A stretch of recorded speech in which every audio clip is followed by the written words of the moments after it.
আজকে বানাবো অসাধারণ স্বাদের পুরনো দিনের হারিয়ে যাওয়া একটা রান্না, চিংড়ির জল বড়া। এইভাবে একবার চিংড়িটা বাড়িতে বানিয়ে দেখো, আশা করছি সবার খুব ভালো লাগবে। নতুন একটি পর্বে সবাইকে স্বাগত। প্রথমে আমি এখানে চিংড়ি মাছ নিয়েছি, ওই ছোট ছোট কুচো চিংড়ি যেটা। চিংড়ি মাছগুলো ভালো করে ধুয়ে একটা ব্লেন্ডার জারে নিয়েছি। সামান্য পরিমাণ নুন, হলুদ ও লঙ্কা গুঁড়ো দিয়ে ভালো করে এটাকে ব্লেন্ড করে নেব, যেন মিহি একটা পেস্ট তৈরি হয়।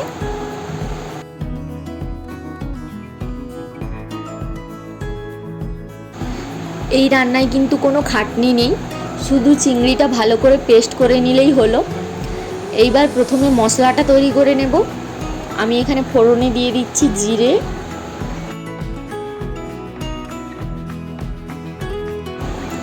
তারপর দিয়ে দিচ্ছি পেঁয়াজ ও টমেটো কুচি।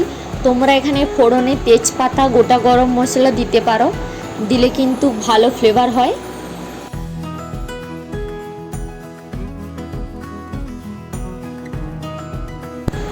পেঁয়াজ আর টমেটো কুচিটা ভাজতে ভাজতে একটু নরম হয়ে গলে গেলে এবার এখানে দিয়ে দেব আদা রসুন বাটা।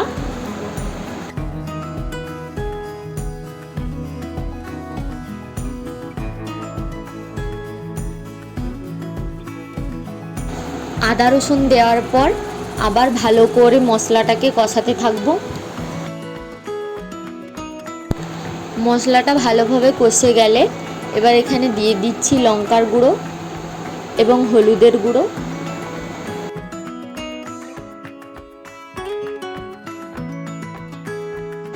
হলুদ আর লঙ্কা গুঁড়োটা ভালোভাবে মিশিয়ে নিয়ে এবার জল দিয়ে মশলাটা কষিয়ে নিচ্ছি।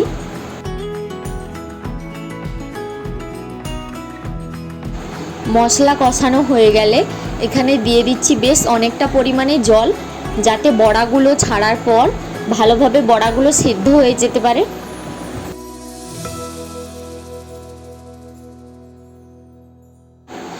এবার ঝোলের মধ্যে দিয়ে দিচ্ছি পরিমাণ মতো নুন। নুনটা দেওয়ার পর ঝোলটাকে ভালোভাবে ফুটিয়ে নেব।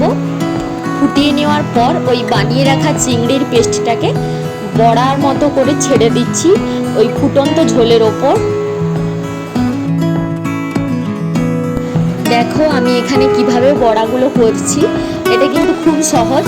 আমরা যেভাবে ওই তালের ফুলুরি ভাজি, ঠিক ওই রকমভাবে বড়াগুলো এখানে ছেড়ে দিয়েছি। কিছুক্ষণ পর বড়াগুলো কিন্তু সেদ্ধ হয়ে হালকা হয়ে যাবে এবং নিজের থেকেই ওপরে ভেসে উঠবে। তখন হালকা হাতে নেড়ে চেড়ে ঝোলটাকে একটু টানিয়ে নিতে হবে। সবশেষে গুঁড়ো গরম মশলা ছড়িয়ে রান্নাটা শেষ করছি। ওপর থেকে একটু ধনেপাতা কুচি ছড়িয়ে দিলে কিন্তু আরও ভালো হয়।